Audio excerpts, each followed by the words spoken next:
Hello friends. ये मेरा पहला पोर्टफोलियो रिव्यू है। ये मेरा एक दोस्त का प्रोफाइल है। उसका नाम मैं डिस्क्लोज़ नहीं करना चाहता। फिर भी देख लेते हैं कि क्या क्या कंपनीज़ है उसके पास और कितनी अच्छी कंपनीज़ है वो भी डिस्कस कर लेंगे।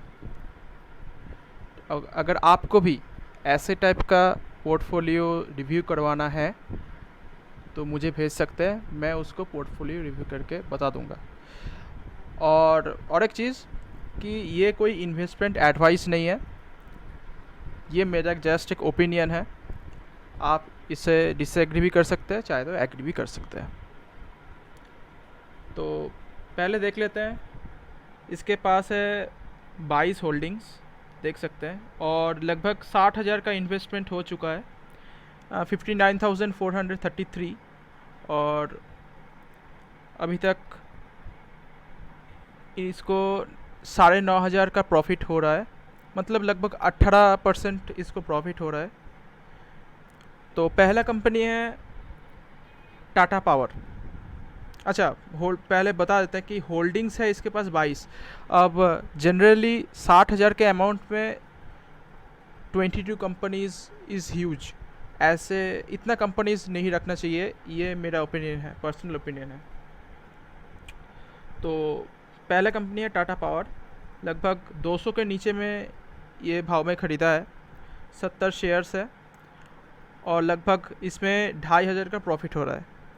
कंपनी अच्छी है और इसमें होल्ड कर सकते हैं, कोई दिक्कत परेशानी वाली बात नहीं है। मैनेजमेंट भी अच्छा है, गवर्नमेंट भी इस पे ज़ोर दे रही है कि कैसे ईवी सेक्टर में ग्रो कर सके और रिन्यूएबल पावर सेक्टर में ग्रो कर सके।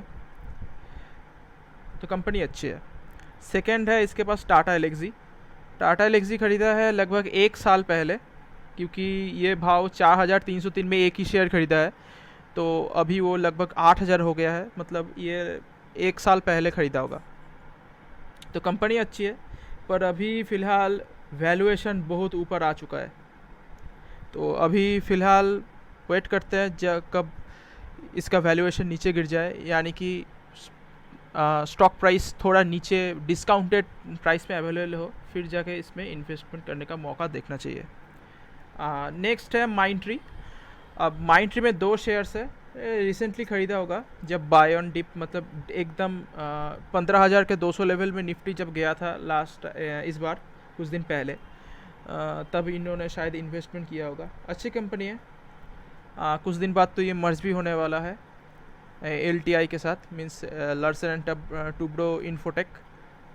तो फिर ये दोनों एक न्यू एंटिटी बनेगी।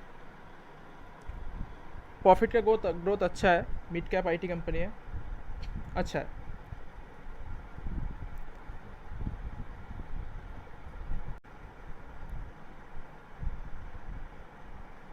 फिर इसके पास है भेल, मतलब भारत हेवी इलेक्ट्रिकल लिमिटेड। इसमें कुछ दमखम नहीं है, क्योंकि PSU कंपनी है। PSU कंपनी में बहुत ज़्यादा ही वोलेटिलिटी रहता है और प्रॉफिट का ग्रोथ भी उतना अच्छा खासा नहीं रहता। तो मैं अगर होता तो इसको जब बाउंस बैक होता तब इसको मैं बेच के कुछ अच्छी कंपनीज में इन्वेस्टमेंट करता। रिलायंस पावर, इसमें भी दमखम नहीं है, अभी इसका पावर निकल चुका है। मॉस चिप टेक, अच्छा कंपनी, एज अ बोल सकते कि ये चिप बनाता है एक कंपनी सेमीकंडक्टर डिवाइसेस के लिए। तो ठीक ठाक कंपनी लगता है, पर प्रॉफिट का ग्रोथ कंसिस्टेंट नहीं है, इसीलिए इसमें चाहे तो आप लोग वॉच लिस्ट में ये रख सकते हैं कि कुछ सालों बाद ये अच्छा परफॉर्म कर जाए। इसके बाद में है निपॉन इंडिया का ETF, एक्सचेंज ट्रेडेड फंड। ये इस पर कुछ बोलने का बात नहीं है, ये अच्छा चीज़ है, इसमें कंटिन्यू कर सकते हैं। फिर सेट निफ्टी, शायद ये इन्होंने स्मॉल केस में कुछ इन्वेस्ट किया था, तब जाके 2 शेयर्स मिला होगा। फिर जयप्रकाश पावर एकदम भी अच्छी कंपनी नहीं है, क्योंकि ऑलरेडी 95% प्लेस्ड है। तो और कंपनी के ऊपर डेट भरा पड़ा हुआ है, मतलब कुछ दिन बाद ये चाहे तो बैंकरप्सी भी हो सकता है। तो ऐसे टाइप की कंपनी से बच के रहिएगा। और वोडाफोन आइडिया, इसके पास आइडिया ही नहीं है कि कैसे कस्टमर को अट्रैक्ट करना है। इसी महीने में ऑलरेडी 9.5 लाख कस्टमर गवा चुका है, तो ये कंपनी भी ठीक नहीं लगता।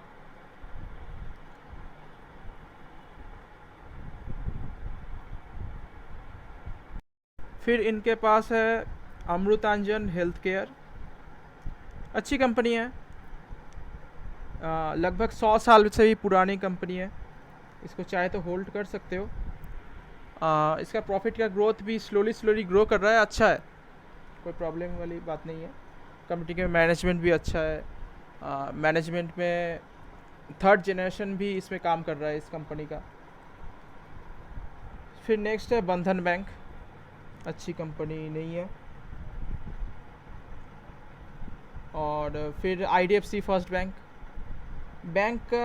इस बैंक का मैनेजमेंट अच्छा है, पर इसमें प्रॉफिट की कमी है और दिन ब दिन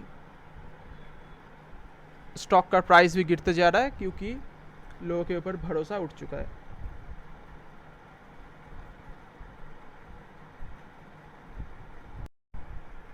फिर इनके पास है एक सोवेरियन गोल्ड बॉन्ड्स, अच्छा चीज़ है, कंटिन्यू कर सकता है, धीरे धीरे ये आगे बढ़ेगा। इस पे चाहे तो और भी ऐड कर सकते हैं जब गोल्ड का प्राइस नीचे गिरेगा तब। फिर नेक्स्ट है इनके पास टाटा मोटर्स। टाटा मोटर्स अच्छा कंपनी है, वैसे देखा जाए तो अभी भी ये लॉस मेकिंग कंपनी है और इसमें ज़्यादा वेटेज भी नहीं देना चाहिए मेरे हिसाब से, क्योंकि ऑटो सेक्टर बहुत ज़्यादा ही वोलेटाइल होता है क्योंकि गवर्नमेंट का रेगुलेशंस बहुत ज़्यादा होता है। और ईवीज़ के सेगमेंट में टाटा मोटर्स बहुत ज़्यादा ही अपना कंट्रीब्यूशन रखता है, तो इसीलिए लोगों का बहुत उम्मीदें हैं फ्यूचर्स में, तो इसमें ये बहुत अच्छा ग्रो भी किया है। फिर नेक्स्ट है इसके पास Apollo hospitals. Apollo hospital recently Nifty 50 का पार्ट बना और हॉस्पिटल सेक्टर में यही एक अच्छा कंपनी है। वैसे देखा जाए तो ये सेक्टर में एकदम लास्ट में प्रायोरिटी देना चाहिए। फिर नेक्स्ट है इनके पास आईटीसी। आईटीसी में ग्रोथ बिल्कुल भी नहीं है, रिसेंटली ये 250 से अच्छा खासा 300 में आया है, मतलब 5 साल में अपना 52 वीक हाई में जाके परफॉर्म कर रहा है। और कंपनी अच्छा है डिविडेंड के लिए, और कंपनी का डिविडेंड देने का कारण है क्योंकि कंपनी का मतलब बिज़नेस बहुत ही ज़्यादा डाइवर्सिफाइड है, होटल बिज़नेस, एफएमसीजी। तो जब इसका मेन बिज़नेस मतलब सिगरेट का जो बिज़नेस है, इसमें जब डीमर्जर हो जाएगा इनके बीच में मेन कंपनी से, तब उसमें इन्वेस्टमेंट करने का अच्छा स्ट्रेटजी हो सकता है।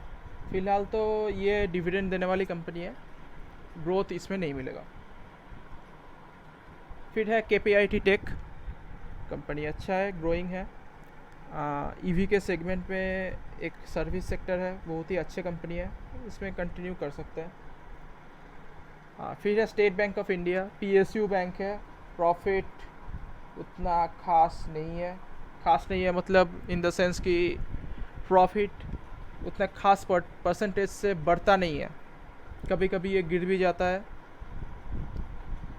तो इसमें चाहे तो होल्ड कर सकते हो, पर मेरे हिसाब से इसमें से ऑप्ट आउट करना और इसके जगह ICICI बैंक, HDFC बैंक और कोटक महिंद्रा बैंक को। अब फ़िलहाल इंडसइंड बैंक का भी अच्छा रिज़ल्ट आया है, तो उस पर भी इन्वेस्ट किया जा सकता है। ये मेरा पर्सनल ओपिनियन है, इसका मतलब ये नहीं कि अभी इसको बेच दें, ये तो खुद के ऊपर है कि SBI ख़रीदें या इंडसइंड। मैं बोलूँगा, मेरा काम है मेरा बोलना, और उसके बाद फिर खुद के ऊपर डिसीजन लेना है सब कुछ। फिर नेक्स्ट है एक निफ्टी का एक ETF है निप्पॉन का, फिर से ये कंटिन्यू कर सकते हो, निफ्टी जितना ऊपर नीचे होगा उसके हिसाब से ये ऊपर नीचे होगा। फिर लास्ट में इसके पास विप्रो में रिसेंटली मार्केट के एक्सपेक्टेशन से भी इसका प्रॉफिट गिर चुका है लगभग 21% से, और विप्रो ये ऐसा कंपनी सबसे स्लो ग्रोथ दिया है, 5 साल में इसका पैसा भी डबल भी नहीं हुआ। तो मेरे हिसाब से इसकी जगह कुछ मिड कैप आईटी कंपनीज भी रख सकते हो, जैसे कि एल हो गया, माइंड ट्री इसके पास है वैसे देखा जाए तो। हैप्पीएस्ट माइंड हो गया, परसिस्टेंट सिस्टम, कोफोर्ज, इसमें विचार किया जा सकता है।